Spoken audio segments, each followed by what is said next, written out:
Most people think pressure starts when you get drafted into the NFL. The cameras, the headlines, the expectations, the non-stop judgment every Sunday. But for Shedeur Sanders, that pressure didn't start on draft night. It didn't even start in college. It started when he was a kid, before most people even knew his name. Because before he was ever evaluated as a quarterback, he was labeled as something else first: prime son. And that label changes everything. Every throw is compared, every mistake is magnified, every success is questioned. If he plays well, people say it's because of his dad. If he struggles, they say he was never that good to begin with. There's no neutral ground, no grace period, no learning curve, just expectations stacked on expectations year after year. That's why what Cam Newton recently revealed about Shedeur hits so differently. Cam didn't talk about arm strength or mechanics. He didn't hype stats or draft projections. He went straight to the part most people never consider: the mental load. The weight of growing up knowing that nothing you do will ever just be good enough. That your life, your performance, your personality will always be filtered through someone else's legacy. And here's the part critics get wrong. That kind of pressure doesn't automatically break you. Sometimes it hardens you. Shedeur explained it perfectly in his own words. When you grow up surrounded by something big your whole life, you don't even realize how heavy it is. It feels normal until it's taken away. That applies to houses, expectations, attention, and pressure. What overwhelms other quarterbacks is just Tuesday for him. That's why his confidence gets misunderstood, why his celebrations get twisted into arrogance, why his calm gets mistaken for entitlement. People see the surface and assume privilege. They don't see the conditioning underneath it, the years of scrutiny, the constant need to prove that he belongs as himself, not as someone's shadow. Now take that mindset and drop it into one of the most unforgiving quarterback situations in the league. A fan base desperate for answers, a media cycle waiting for controversy, a franchise history that breaks most rookies before they even get started. That's where this story gets interesting. Because what if the very thing people criticize Shedeur Sanders for is the exact reason he's built to survive what's coming next? Here, what most people don't understand about Shedeur Sanders: the pressure didn't slowly build over time. It was always there. From the moment he could throw a football, expectations weren't optional, they were automatic. He wasn't just another kid learning the game. He was being watched, judged, and compared before he ever had the chance to figure out who he was. That changes how a person develops. Cam Newton put it in the simplest way possible. He said Shedeur's entire life has been a weight on his shoulders, and that isn't exaggeration. When you're Deion Sanders' son, nothing exists in isolation. Every performance comes with an asterisk. Every mistake comes with a spotlight. Even silence gets interpreted as something negative. Most quarterbacks meet this level of scrutiny for the first time when they reach the NFL. That's why so many struggle early. They're not just learning a playbook, they're learning how to exist under constant evaluation. For Shedeur, that environment has always been the norm. Media attention, criticism, assumptions, it didn't arrive later. It arrived early. And what's wild is how casually he talks about it. When asked how he handles pressure, Shedeur doesn't frame it as something he's fighting against. He frames it as something he's lived with forever. That distinction matters. Pressure only overwhelms you when it feels new. When it's constant, it becomes background noise. You don't panic, you adjust. That's why the usual narratives don't stick. Calling him spoiled misses the reality. Calling him manufactured ignores the conditioning. Even calling him confident doesn't quite capture it. This isn't bravado, it's familiarity. Think about what that does to a quarterback's mindset. There's no fear of headlines, because headlines have always existed. No fear of expectations, because expectations were never optional. No fear of disappointing people, because someone was always going to be disappointed no matter what. That's a brutal way to grow up, but it also creates something rare: emotional calluses, the ability to perform without flinching, the ability to speak without overthinking how it will be twisted, the ability to stay steady while everything around you reacts. And that's the part that gets overlooked. Shedeur isn't unfazed by pressure because he's arrogant. He's unfazed because he's conditioned. But that conditioning didn't happen by accident. And the next part of his story explains why. From the outside, it's easy to assume Shedeur Sanders grew up cushioned from reality. Big house, famous last name, access most kids could only dream about. That assumption gets repeated so often that people rarely stop to question it. But the truth is that comfort was never meant to be permanent, and it was never meant to define him. Deion Sanders made sure of that. Shedeur has talked openly about growing up in a massive house, the kind most people only see on TV. Everything was there: space, luxury, security. But what matters is what happened next. Deion didn't let that environment become normal forever. He intentionally took it away, not as punishment, as preparation. The move wasn't dramatic on paper. Same city, still a good home. But the message was clear. You are not above anyone else.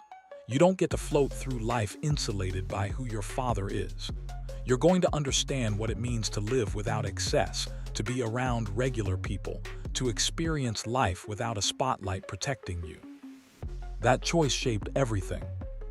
Shedeur and his brothers didn't spend their entire childhood in elite private schools surrounded by people just like them. They went to charter schools that didn't have endless resources.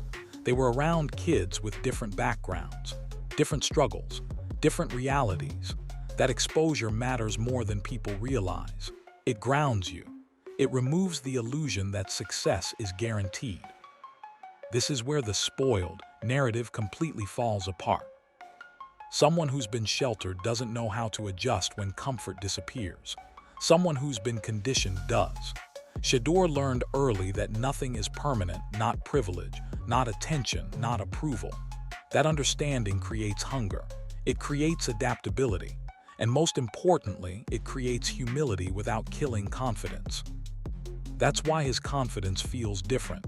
It isn't loud for attention. It isn't desperate for validation. It's calm, familiar, rooted. People see the last name and assume entitlement. They see success and assume ease. What they don't see is the intentional discomfort built into his upbringing. The lessons designed to make sure he never confused access with ability. And that context changes everything about how you interpret his behavior now. Because when you understand how deliberately his foundation was built, you start to realize something important. The criticism about his lifestyle completely misses the point. And that's where this story starts getting misread by almost everyone watching from the outside. This is where the narrative usually turns unfair. When people see Shedeur Sanders celebrating success, the cars, the jewelry, the confidence, they jump to conclusions fast. They call it flashy. They call it entitled. Some even say it proves he's distracted. But that reaction says more about the audience than it does about him. Because context changes everything. Shedeur isn't flexing to prove he's better than anyone. He's celebrating because he remembers not having access. He remembers not knowing how things worked. He remembers watching from the outside, wondering how people reached certain levels while the world assumed he already had everything handed to him. That's the part critics ignore. Celebration looks different when it comes from memory instead of insecurity. When you've actually seen both sides, abundance and restriction, you don't take progress lightly. You don't pretend success is normal. You mark it. You enjoy it. You acknowledge the climb. What gets mislabeled as arrogance is often just self-assurance without apology. And that's uncomfortable for people. There's an unspoken rule placed on players like Shedeur. Be great but not too confident. Win but don't celebrate too loudly. Carry expectations but never acknowledge the weight. Smile but don't shine too much. The moment he steps outside that narrow box, the criticism rushes in. If he stays quiet, he's called soft. If he speaks up, he's called cocky. If he celebrates, he's doing too much. If he doesn't, he lacks fire. It's a lose-lose setup. What's impressive is how little it seems to affect him. There's no frantic explaining, no defensive posting, no desperate attempts to reshape public opinion. He lets people talk because he's been hearing versions of this his entire life. And that's where his confidence really comes from. It's not manufactured. It's not borrowed from his last name. It's not built on hype. It's built on repetition, on being doubted, misjudged, and still showing up the same way. People expect quarterbacks to fold under constant narrative pressure, to overcorrect, to change who they are to fit public comfort. Shedeur doesn't do that. He stays consistent, calm, grounded. That steadiness gets mistaken for ego by people who expect insecurity. But here's the truth.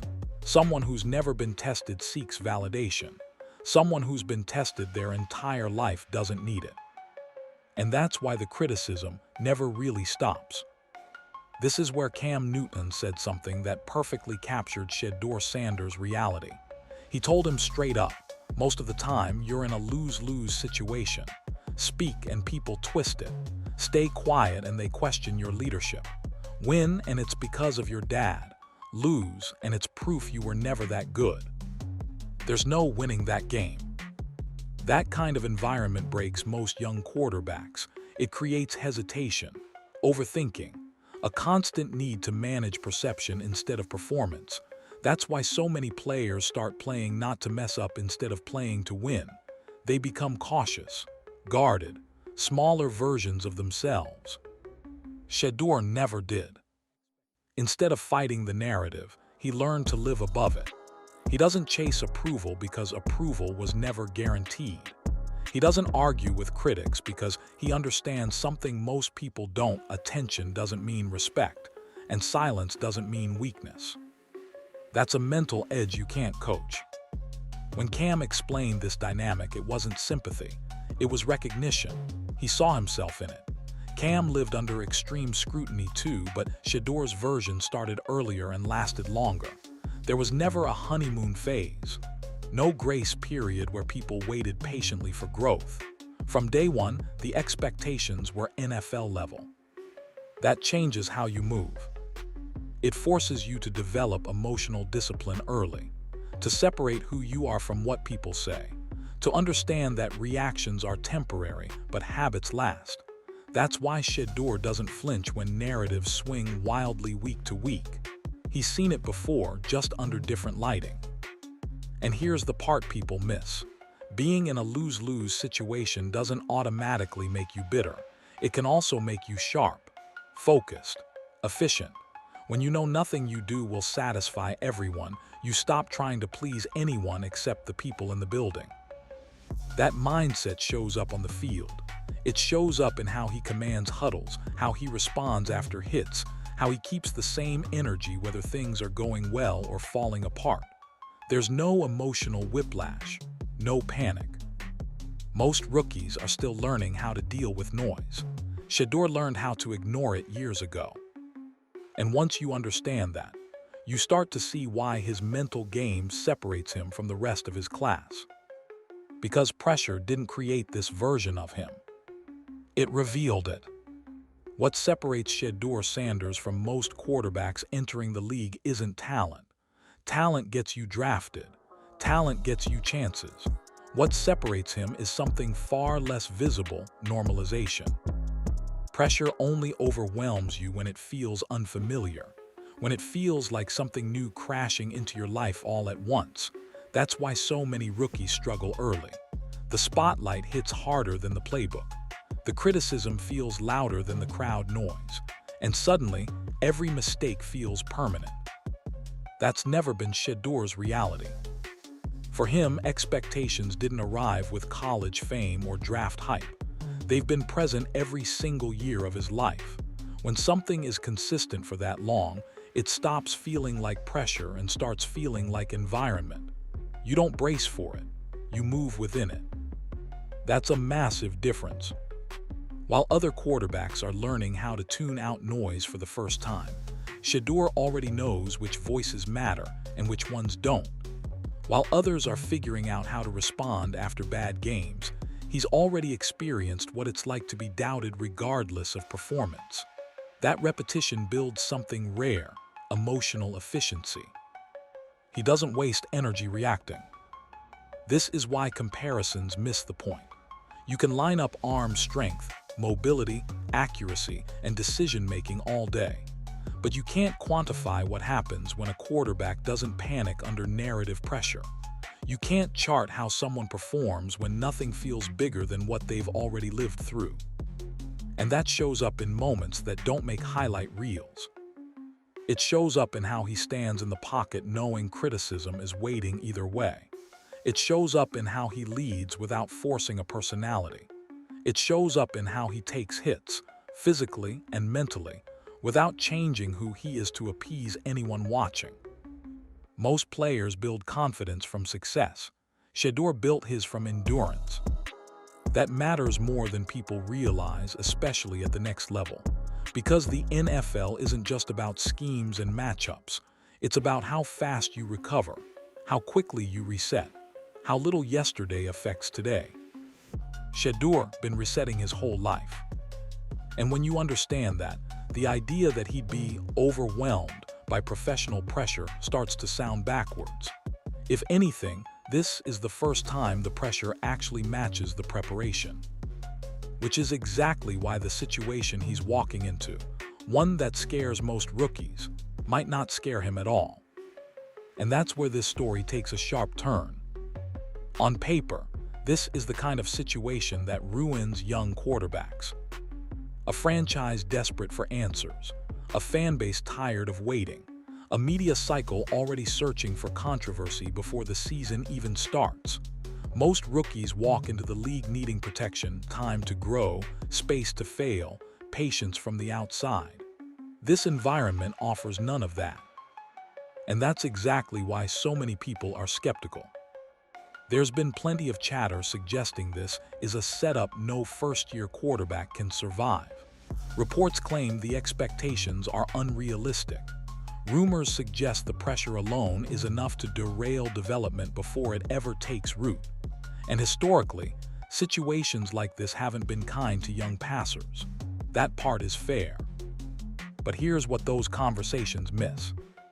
This is not new territory for Shedeur Sanders. What feels chaotic to outsiders feels familiar to him.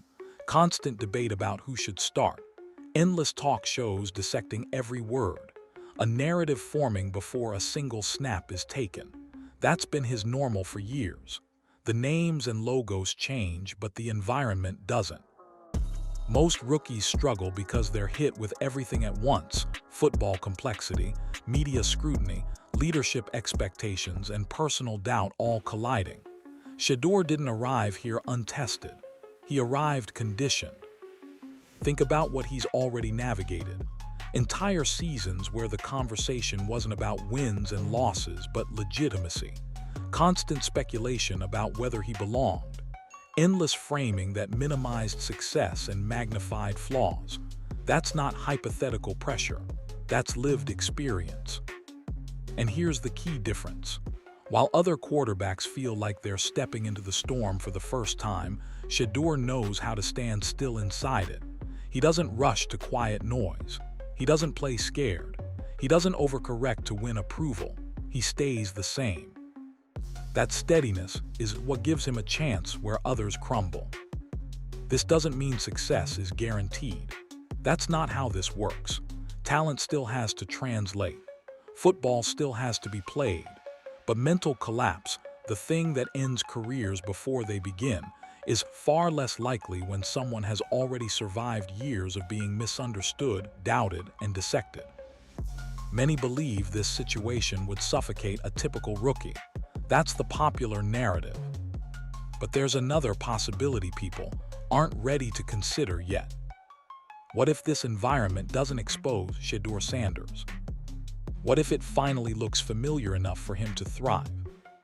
And the answer to that becomes even clearer when you look at what he's already survived, before ever reaching this level.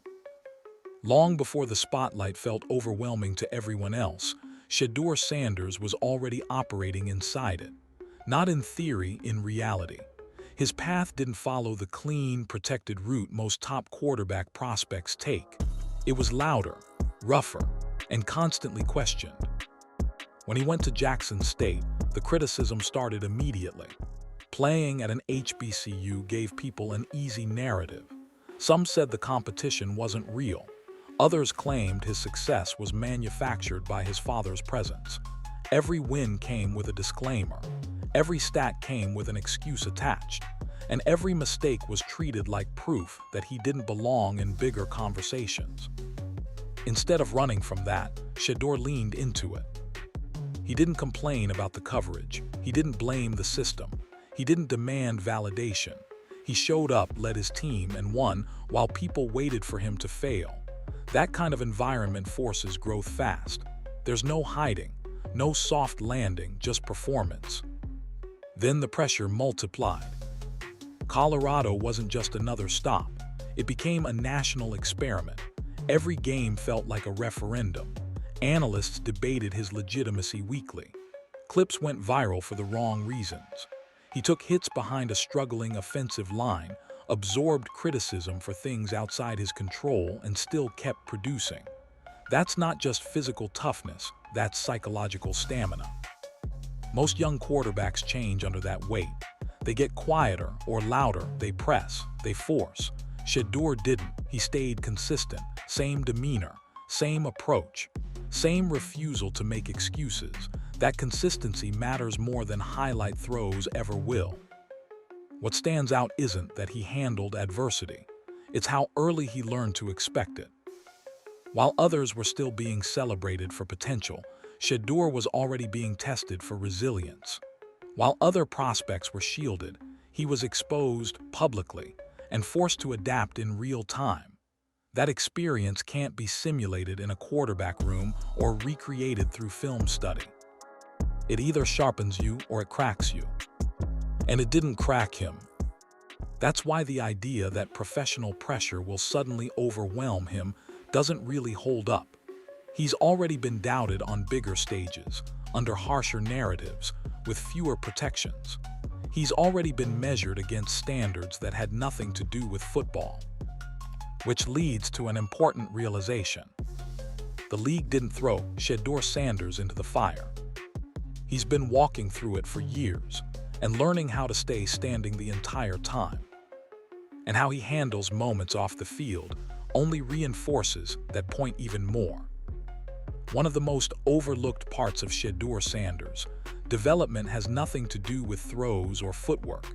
It's how he handles chaos when it shows up uninvited. And in his world, controversy doesn't knock, it just appears. That reality showed itself clearly during the situation involving Charleston White. The comments were loud. The reaction online was instant. For most young players, that kind of moment turns into a distraction. Screenshots, subtweets, emotional responses. A week-long spiral fueled by outrage and ego. Shedeur didn't do any of that. Instead of reacting emotionally, he did something far rarer. He assessed the situation for what it was. He acknowledged that Charleston White plays a character. He recognized that not everything said publicly deserves a response. And then he moved on. No escalation, no back and forth, no need to win a social media argument. That level of restraint is unusual, especially for someone his age. Most people confuse silence with weakness. In reality, silence is often a form of control. It means you understand what matters and what doesn't. It means you're confident enough not to defend yourself to people who aren't actually part of your life or your goals. This is where Shedeur's emotional intelligence really separates him. He's grown up watching narratives form and collapse. He's seen how quickly public opinion shifts. He understands that reacting to everything only gives it more oxygen. So instead of letting controversy pull him off course, he keeps his focus narrow. Football, family, preparation, everything else stays outside the bubble. That matters in an NFL locker room. Veteran players don't respect noise. They respect steadiness. They respect someone who doesn't bring unnecessary attention into the building. Someone who knows when to speak and when to let things pass. That's not something you learn overnight. It's something you develop after years of being tested. Shedeur didn't just learn how to handle praise. He learned how to absorb criticism without letting it change him. He learned how to stay authentic in a space that constantly tries to push people into personas. And he learned how to protect his energy instead of wasting it on reactions that don't move him forward. That's why moments like this matter more than highlight reels. They reveal who someone is when there's nothing to gain by performing. In a league where quarterbacks are constantly poked, questioned, and challenged off the field as much as on it, emotional intelligence becomes a survival skill. Not everyone has it. Not everyone develops it early enough. Shedeur did. And when you add that maturity to everything he's already endured, the picture becomes clearer. This isn't just a quarterback with talent. It's someone who knows how to stay centered when the world tries to pull him apart. And that's why the final takeaway from this story goes far beyond football. When you strip away the headlines, the comparisons, and the constant noise, what's left is something simple. Shedeur Sanders isn't entering the league trying to figure out who he is. He already knows. That alone puts him ahead of the curve in a way most prospects never experience. This story was never just about arm talent or draft position. It's about preparation, the kind that starts long before cameras show up. Years of scrutiny, expectations, and misjudgment didn't harden him. They refined him. They taught him how to stay steady when opinions shift and pressure spikes. Success in the NFL doesn't belong to the loudest or the most hyped. It belongs to the players who can stay themselves when everything around them demands otherwise. That's the quiet advantage Shedeur carries with him. And whether people believe it yet or not, that mental edge might end up mattering more than anything else once the games actually begin.